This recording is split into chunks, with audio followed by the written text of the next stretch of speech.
Shalom, perkenalkan nama saya Julisti Kaulur dari kelas 4D, mata kuliah pembelajaran IPA, dan di sini saya akan menjelaskan tentang pembelajaran mengenai taksonomi Bloom. Taksonomi Bloom adalah sebuah taksonomi yang dibuat untuk tujuan pendidikan. Taksonomi yang pertama kali diciptakan oleh Benjamin S. Bloom pada tahun 1956 ini bertujuan sebagai dasar untuk merumuskan kurikulum dan pembelajaran. Taksonomi ini dibagi menjadi 3 domain, yaitu yang pertama cognitive domain atau ranah kognitif, yang berisi perilaku-perilaku yang menekankan aspek intelektual seperti pengetahuan, pengertian, dan keterampilan berpikir.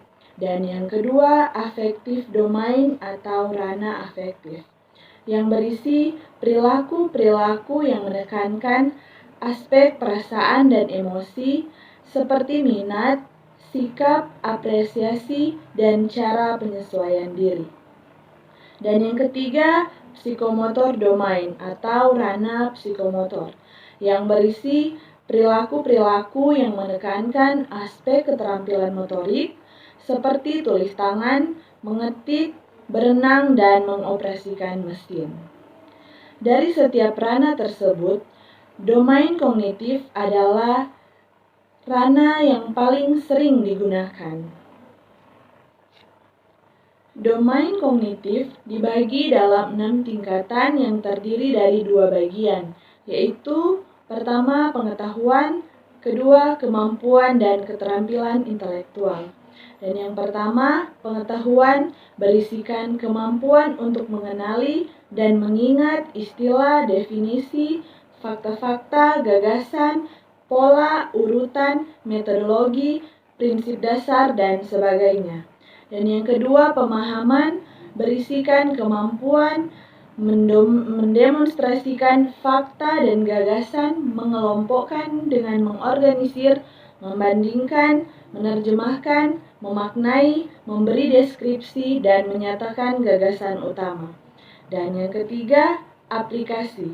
Di tingkat ini, seseorang memiliki kemampuan untuk menerapkan gagasan, prosedur, metode, rumus, teori, dan sebagainya di dalam kondisi kerja. Dan yang keempat, analisis.